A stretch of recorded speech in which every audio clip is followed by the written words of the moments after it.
우리나라는 체면을 중시하고 타인의 삶에 쉽게 간섭한다. 이제는 행복까지도 SNS로 경쟁하는 시대이다. 남보다 내가 나은 점들을 하나는 꼭 가지고 있어야 하기에 끊임없이 남과 비교해야 버틸 수 있다는 뜻이다. 웃긴 건 어렸을 땐 남을 이기기 위해 경쟁해서 살아남는 것을 택하기보다 내가 좋아하고 내 마음에 시키는 대로 살았다. 초등학교, 중학교 때까지는 잘하는 게 없어도 즐거웠으니까 말이다. 그러나 고등학교서부터는 공부를 잘하든 운동을 잘하든 뭐 하나 잘하는 게 있어야 무시받지 않는다. 즉 시험 성적과 학벌에 따라 한 사람의 존재 가치가 다르게 부여되는 세상은 평등하지 않다는 것을 터득하게 된다. 그리고 성인이 되어 고졸이든 대졸이든 취업시장에 나오게 되면 한국의 취업 현실과 마주하게 된다. 바로 직업에는 귀천이 있다는 냉혹한 현실을 말이다.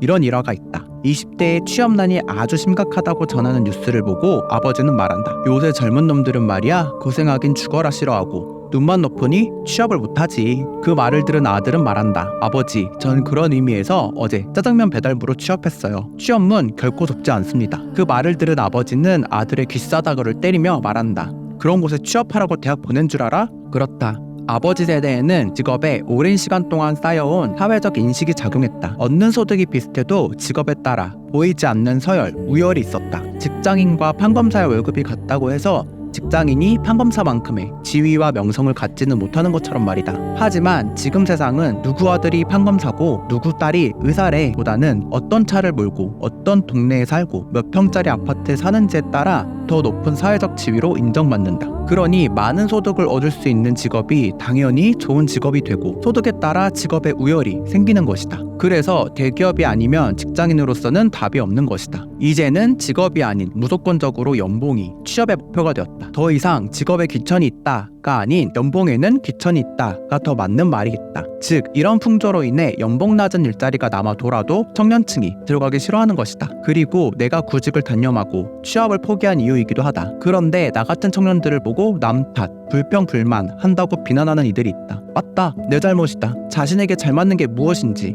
내가 하고 싶은 것이 무엇인지를 오랫동안 진지하게 고민한 내 잘못이다. 내가 뭘 하고 싶은지 뭘 잘하는지를 파악해보니까 남들과 다르길 좋아하다 보니 색다른 생각을 하고 창의적인 것을 좋아하는 사람인 것 같은데 기업에서는 보수적이라 정해진 시스템대로 행동해주길 원하며 나 같은 구직자는 선호하지 않는다. 그리고 나는 집단 내에서 경쟁하는 것이 혐오스럽다고 생각하는 사람이다. 나에게 이익이 될 만한 것들의 노선을 타고 도움이 되지 않는 것들에는 함부로 대하는 테이커 성향은 나와 맞지 않는다. 기버의 성향을 선호하는 나는 대한민국 직장인으로 살아남기 힘들다. 타기업은 아무래도 집단 내의 실적 경쟁을 피하기 어려울 테니까 말이다. 말이 길어졌지만 결론적으로 내가 하고 싶은 것, 내 꿈과 직업을 동일시한 내 잘못이다. 돈 많이 버는 직업을 탐색하고 관련 스펙을 쌓지 않은 잘못은 결국 내 모든 10대, 20대 시절에 쌓아온 것들을 무의미하게 만들었다. 편입까지 하며 대학을 나오고 대학교를 가기 위해 학원, 야자, 인터넷 강의로 학창시절을 보낸 약 20년의 시간을 총 시간으로 환산하면 17만 5,200시간 동안 쌓아온 가치를 배제당한 셈이다.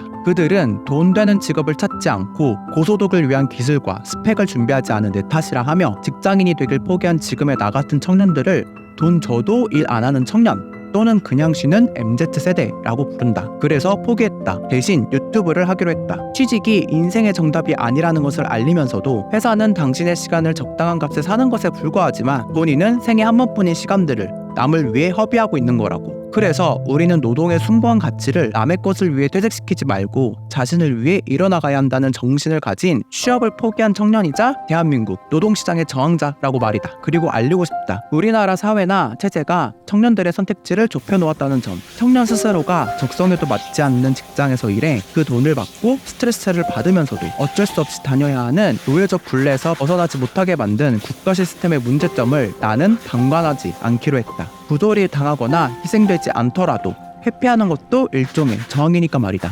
그렇다. 성공하지 못해도 좋다. 남들에게 인정을 받지 못해도 좋다.